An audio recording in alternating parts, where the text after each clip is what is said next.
Pero hay esperanza para Israel y de esto va a tratar la predicación de esta mañana, que la encontramos en Romanos capítulo 11, versículos 11 al 32. Dios tiene un plan de salvación para Israel.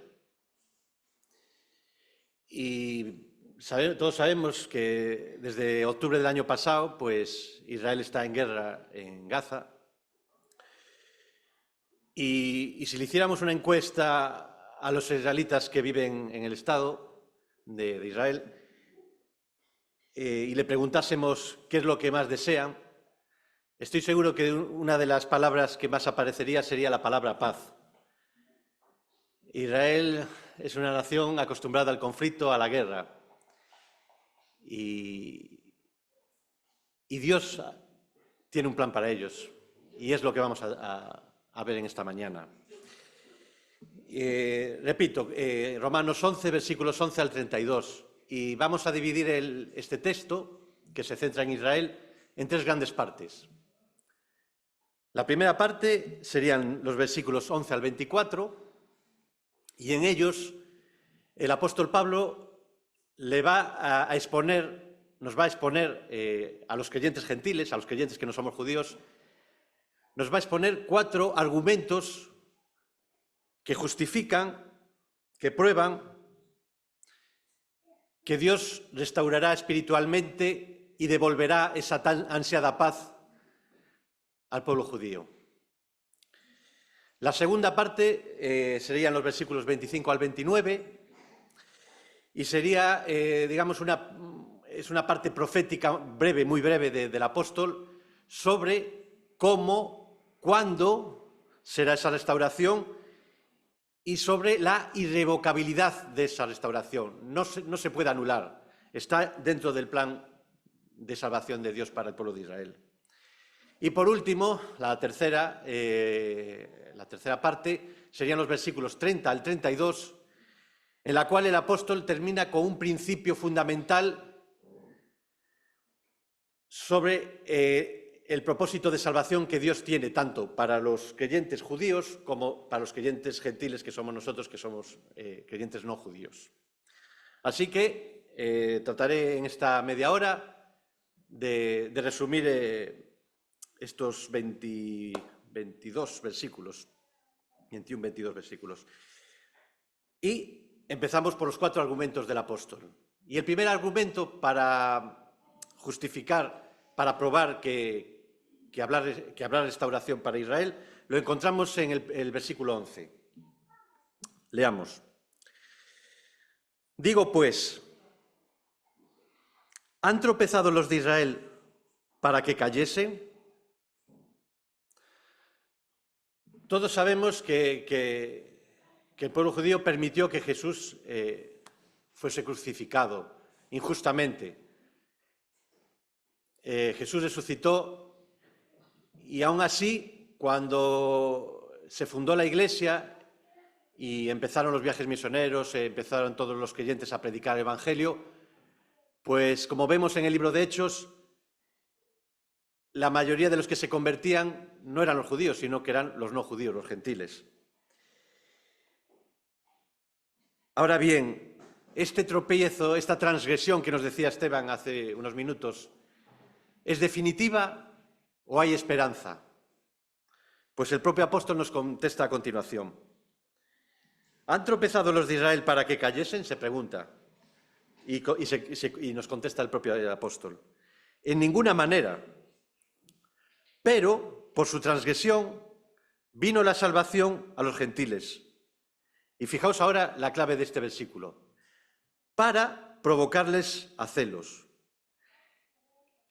La salvación que Dios nos ofrece gracias a su sacrificio en la cruz y a su resurrección, la transgresión de los judíos, el cómo se alejaron de Dios, la gran mayoría de ellos,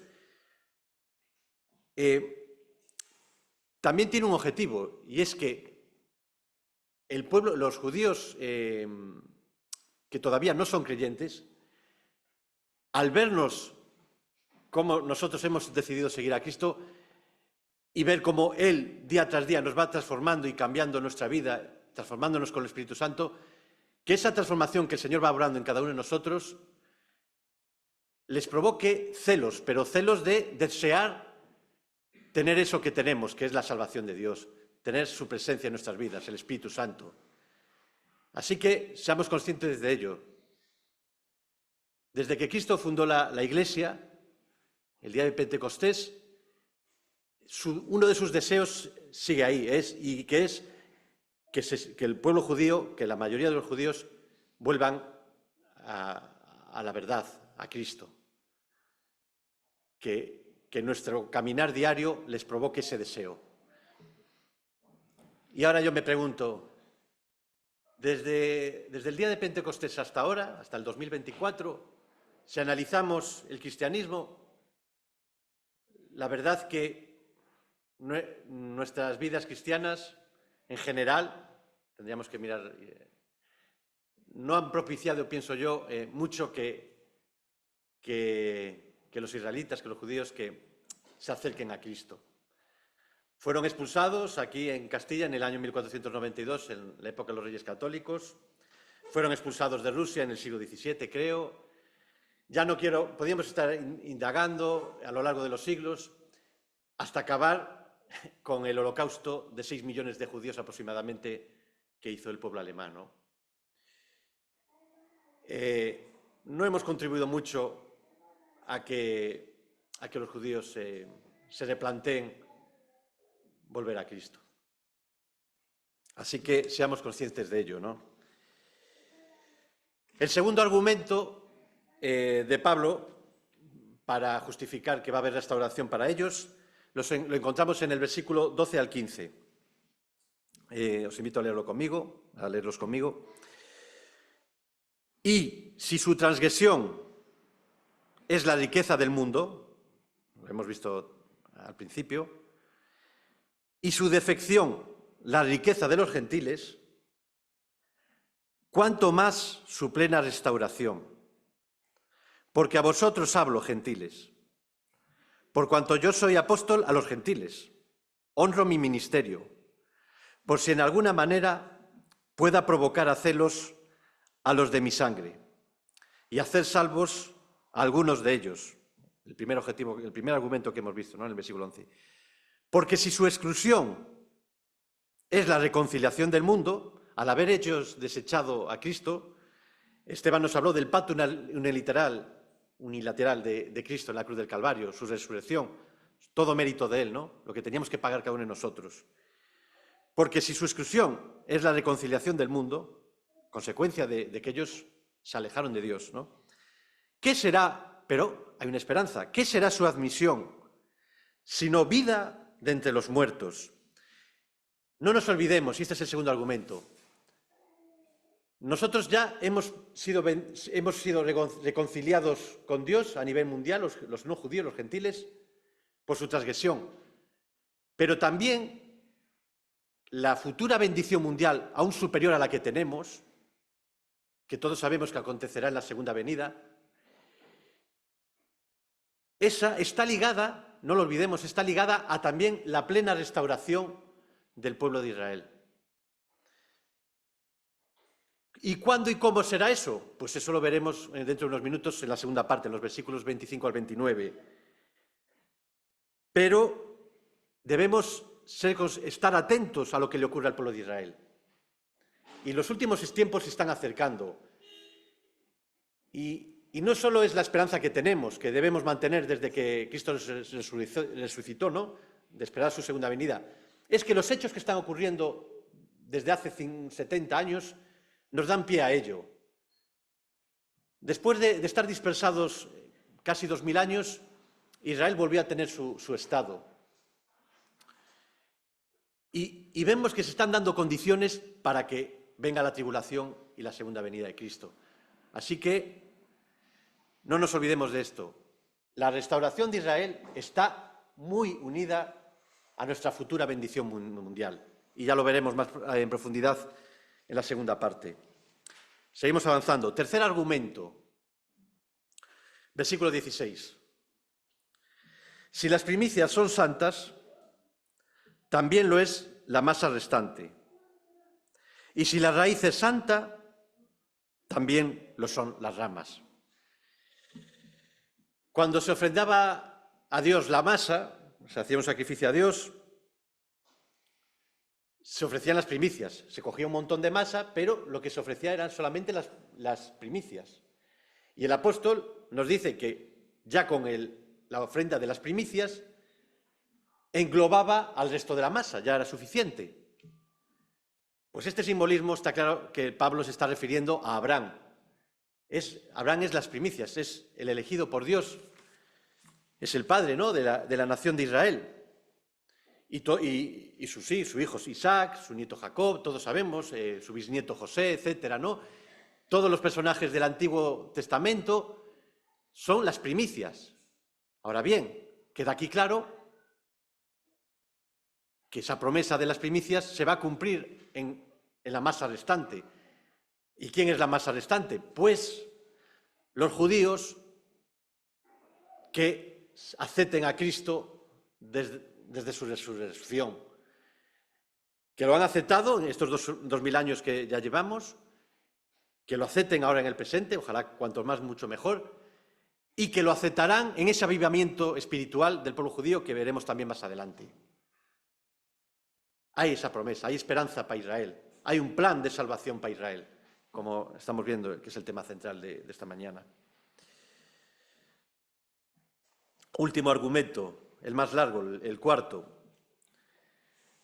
de esa restauración, de ese plan de salvación para Israel. Versículos 17 al 24, también os invito a leer conmigo.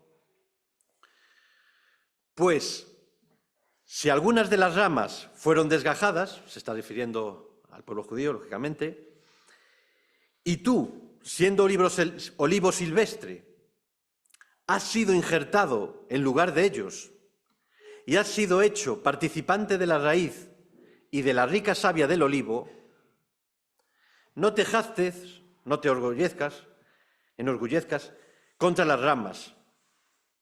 Y si te jactas y te enorgulleces, sabe que no sustentas tú a la raíz, sino la raíz a ti. No nos olvidemos de esto. Ellos son las ramas naturales, nosotros las injertadas. Pues las ramas, dirás, fueron desgajadas para que yo fuese injertado. Bien, por su incredulidad, ellos transgredieron su transgresión, ¿verdad? Lo hemos recordado, fueron desgajadas. Pero tú, por la fe, estás en pie. No te ensoberbezcas.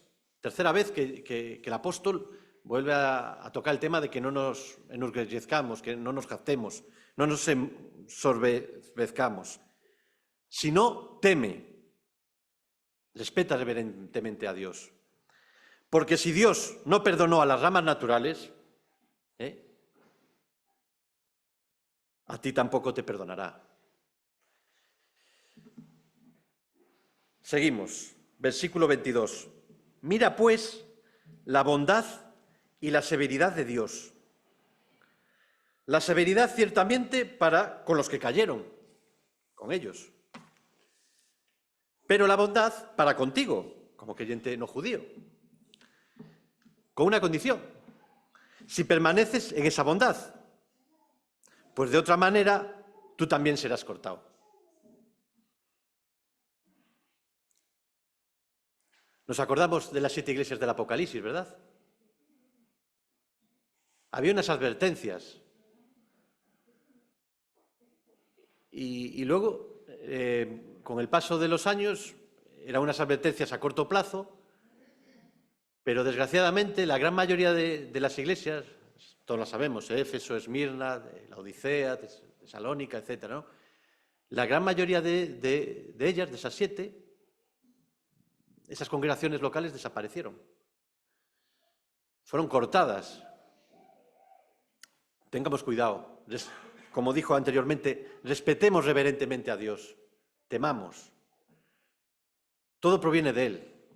Nosotros no tenemos ningún mérito. Fue un pacto unilateral, como dijo Esteban. Somos salvos por la gracia de Dios. Pero debemos permanecer en fe en Él. Seguimos. Si permaneces en esa bondad, la condición, pues de otra manera tú también serás cortado. Y aún ellos, si no permanecieren en incredulidad, fijaos, ellos pueden salir de esa situación. Si no permanecieren en incredulidad, serán injertados. Pues poderoso, ahí está la clave, poderoso es Dios para volverlos a injertar. Todo esto está dentro de un plan de salvación de Dios. Poderoso es Dios para volverlos a injertar. Porque si tú fuiste cortado del que por naturaleza es olivo silvestre, y contra naturaleza fuiste injertado en el buen olivo, nuestra situación, entramos así como por la puerta de atrás, fuimos hechos judíos espirituales. Nosotros no somos judíos naturales, pero hemos sido hechos por la gracia de Dios judíos espirituales. Pero ellos pueden ser judíos espirituales, pero son también judíos naturales. No lo olvidemos, ellos eran el olivo natural, las ramas naturales. ¿Cuánto más estos, que son las ramas naturales, serán injertados en su propio olivo? Claro que este aún es el argumento más contundente. Claro que van a volver a ser restaurados en comunión con Dios, van a volver a tener paz, aunque nos parezca imposible, viendo la historia del pueblo de Israel, porque cada vez tienen más conflicto. Pero hay una promesa que se va a cumplir. Habrá salvación, habrá restauración del pueblo de Israel. Y ahora entramos en la segunda parte, versículos 25 al 29. Esa brevísima profecía del apóstol de cómo y cuándo será esa restauración y de que esa restauración es irrevocable, no se puede anular. Está determinada por el plan soberano de Dios. Leamos 25 al 29, segunda parte. Porque no quiero, hermanos, que ignoréis este misterio, para que no seáis arrogantes, otra vez la palabra arrogancia, es el gran peligro que tenemos los creyentes, la arrogancia. 4 veces ya he leído, no sé si hay alguna más incluso. Para que no seáis arrogantes en cuanto a vosotros mismos, que ha acontecido a Israel endurecimiento en parte, hasta que haya entrado la plenitud de los gentiles. Y luego todo Israel será salvo, como está escrito. Aquí recordando textos del Antiguo Testamento.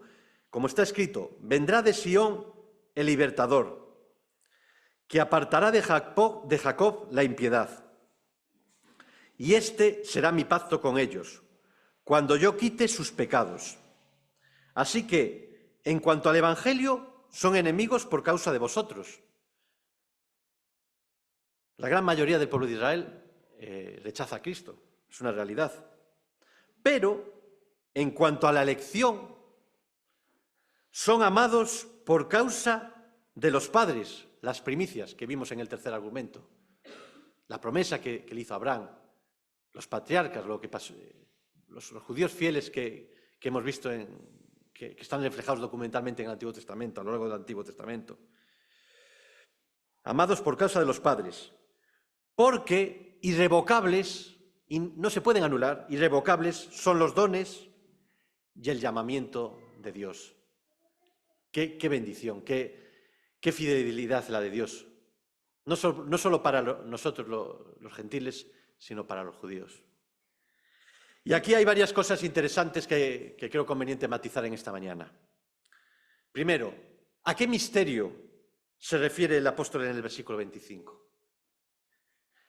Pues ese misterio realmente, y hay bastante consenso, creo, y lo creo con bastante convencido, que se refiere al endurecimiento espiritual de la mayoría de los israelitas.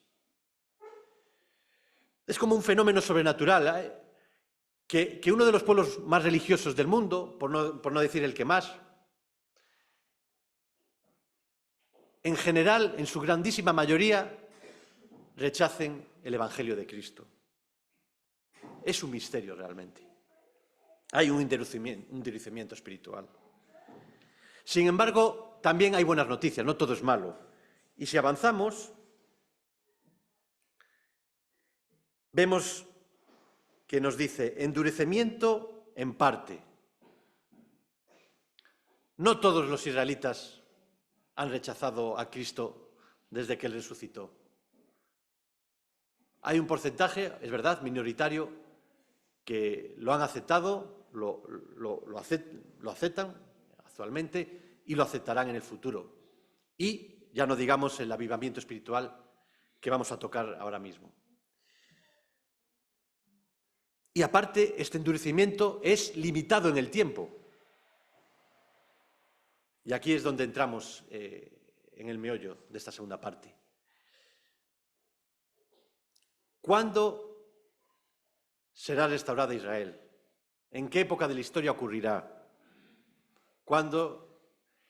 Pues, investigando el tema, la gran mayoría de los teólogos concuerdan que eso ocurrirá en la gran tribulación. El anticristo traicionará al pueblo de Israel, pero ese avivamiento espiritual, no vamos a entrar ya en el tema de los 144.000 sellados, sería para otras predicaciones, ocurrirá en la época del anticristo, serán traicionados por él, habrá mucha mortandad, pero triunfarán y vendrá el Señor en su segunda venida. Y allí triunfarán la gran mayoría de los nuevos judíos convertidos y los gentiles que también hayan aceptado a Cristo. Claro, hay dos posturas. Una, los creyentes que piensan que va a haber un arrebatamiento antes de la segunda venida de Cristo, y la de los creyentes que no, que dicen que la actualidad de la Iglesia tendrá que pasar por la tribulación. Si vamos por la primera postura, pues cambia la cosa. Y es ahí donde también quiero matizar en esta mañana con todos vosotros. ¿Qué requisito tiene que ocurrir para ese despertar y salvación de Israel? Estamos de acuerdo que va a ocurrir ese despertar en la tribulación, en la gran tribulación. Pero también tiene que darse un requisito. Y ese requisito lo toca el apóstol en el texto que acabamos de leer, cuando dice, hasta que haya entrado la plenitud de los gentiles. Y entonces aquí vemos dos posturas. Una dice que hasta que todos los gentiles, creyentes no judíos, que Dios tiene en mente, no sean salvos, no podrá ser restaurada espiritualmente Israel. Esa es una postura. Y con la traducción de Reina Valera 60, pues da pie a ello, ¿no? Porque fijaos cómo dice, claro, lo lees, hasta que haya entrado la plenitud de los gentiles. Parece más coherente. Sin embargo, una traducción mejor, si vamos al griego, si vamos a los grandes comentaristas bíblicos, sería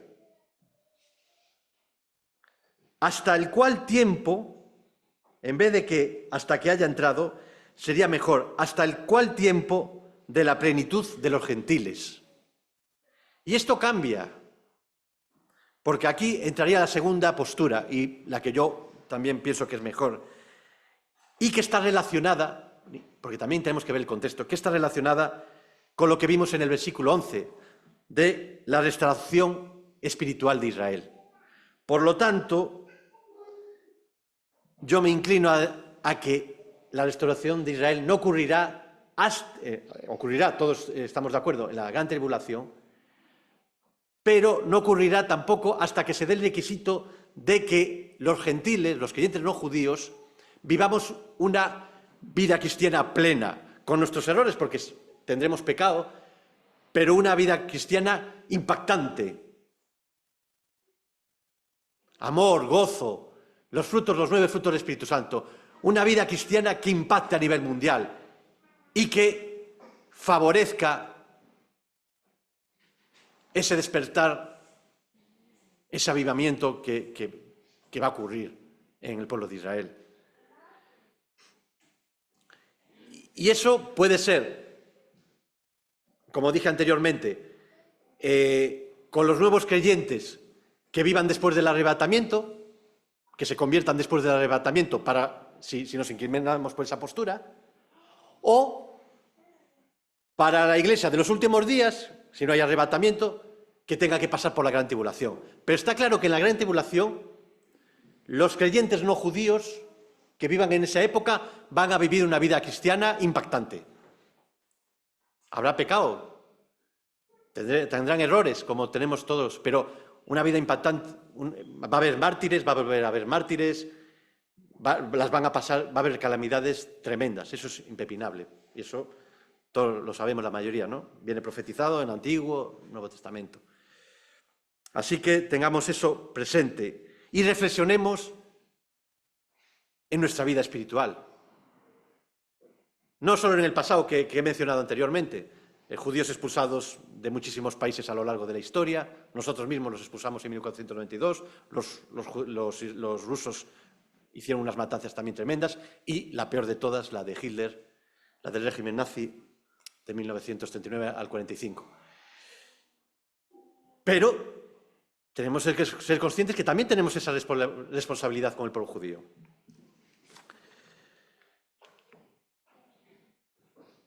Y vamos a un aspecto más positivo, la promesa de Dios que se va a cumplir. ¿Cómo será esa nueva época de paz? Recordemos, el anticristo será vencido, segunda venida de Cristo, juicio de las naciones, no lo confundamos con el juicio final, juicio de las naciones, y empieza el milenio. Eso que los judíos estuvieron cerca de cumplir, entre comillas, en la época de Josué y sobre todo en la época de Salomón, en un reinado en el que hubo bastante paz en Israel, eso se cumplirá muchísimo mejor en el milenio. Allí Israel podrá por fin disfrutar de paz. Será el referente mundial del resto de las naciones. Jerusalén volverá a ser la capital mundial, será la verdadera teocracia y se cumplirá ese pacto que ellos, por su culpa, por su transgresión, no se cumplió, pero se cumplirá. Y fijaos qué bonito será esa época, que después tendrá problemas, es que tampoco me quiero enrollar. Si vamos a Apocalipsis, creo que 20, al final del milenio, Satanás, que estaba encadenado, será soltado otra vez, engañará a las naciones que han disfrutado de esa paz del milenio, de esa comunión buena con Dios en general durante el milenio, las engañará, y cuando suban a destruir a Jerusalén y a los alrededores, entonces ya Dios los destruirá y ya iremos al juicio final y ya luego el infierno, la Jerusalén celestial. Pero no me quiero desviar del tema. ¿Cómo será ese milenio? ¿Qué es lo que le espera a Israel? ¿Qué es lo que les espera a los gentiles creyentes que vivan en el milenio? Liderados espiritualmente por Cristo, pero con capital universal en Jerusalén. Pues esto es lo que les espera. Hay muchos textos del Antiguo Testamento que hablan de esa época. No me voy a enrollar, os leo dos versículos del profeta Jeremías, capítulo 31, versículos 33 y 34. Leamos con calma lo bonito de esa época que les espera a ellos y que espera a los gentiles que estén con Cristo en el milenio. Pero este es el pacto que haré con la casa de Israel después de aquellos días de tribulación en el cual el anticristo los había engañado, pero bien, ocurre la segunda venida de Cristo y Dios pone orden, ocurre el juicio de las naciones, y después de aquello entra el milenio. ¿Y qué ocurrirá en esos días? Dice Jehová: daré mi ley en su mente. El pueblo religioso, el pueblo legalista por excelencia. Daré mi ley en su mente y la escribiré en su corazón. La religión no salva, hermanos, salva a Cristo. Y yo seré a ellos por Dios, y ellos me serán por pueblo, pero no un pueblo rebelde. Aún así, en el milenio aún habrá pecado, pero estará todo controlado por Dios y en general habrá una muy buena comunión con el Señor. Y ellos me serán por pueblo, y no enseñará más ninguno a su prójimo, ni ninguno a su hermano, diciendo, conoce a Jehová, porque todos me conocerán, desde el más pequeño de ellos hasta el más grande, dice Jehová, porque perdonaré la maldad de ellos, porque vivirán por fe. Habrá una comunión en el Espíritu Santo, y cuando haya errores, pecados, se pedirá perdón para volver a estar bien con Dios. Porque perdonaré la maldad de ellos y no me acordaré más de su pecado. Qué bendita época también la del milenio. Mucho mejor va a ser la de la Jerusalén celestial, ¿verdad? Pero el milenio también va a ser el cumplimiento de ese pacto que por su transgresión no se pudo cumplir, pero se cumplirá porque Dios es fiel a sus promesas. Dios es fiel a la promesa que le hizo a Abraham y se cumplirá. Y terminamos. Tercera y última parte, versículos 30 al 32. El principio con el cual quiere concluir Pablo este tema. Versículos 30 al 32. Pues como vosotros, también en otro tiempo erais desobedientes a Dios, ¿verdad? En el Antiguo Testamento la nación referente era Israel. Y las naciones de alrededor, pues digamos que éramos las naciones idólatras que vivíamos al margen de Dios, ¿no? Como también vosotros en otro tiempo erais desobedientes a Dios, pero ahora habéis alcanzado misericordia por la desobediencia de ellos, así también estos, los judíos, ahora han sido desobedientes, para que por la misericordia concedida a vosotros, ellos también alcancen misericordia. Porque Dios sujetó a todos en desobediencia, para tener misericordia de todos. Este es el principio final de lo que hemos hablado. Hemos sido desobedientes, las naciones gentiles, no judías, y la nación judía. Todos hemos sido desobedientes. Y debemos reconocerlo.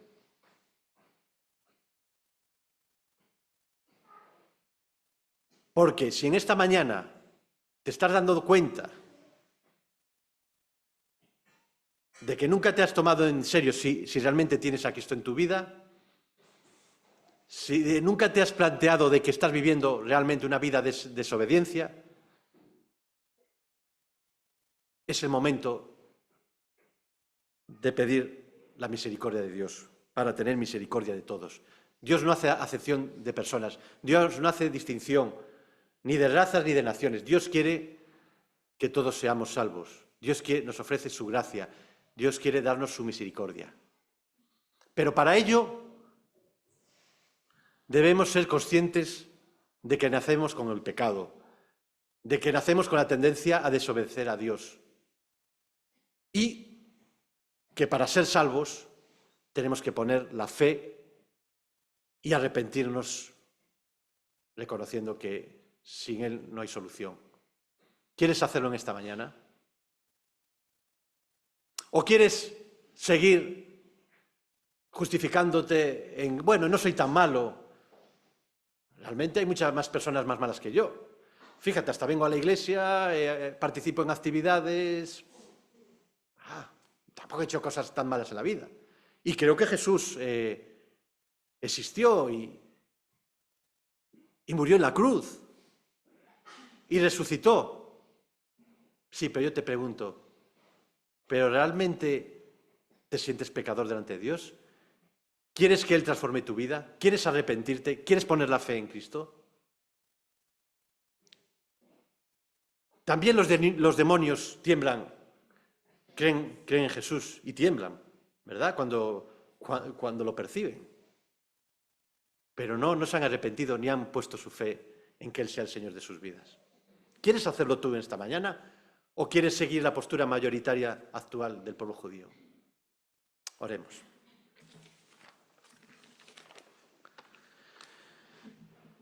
Sí, Padre, una vez más te damos gracias por la oportunidad que nos das de profundizar en tu palabra, a través de ella, Señor, tú te nos muestras, Señor, y lo único que podemos decir en esta mañana es que grande eres, Señor, que insignificantes somos ante ti, Señor.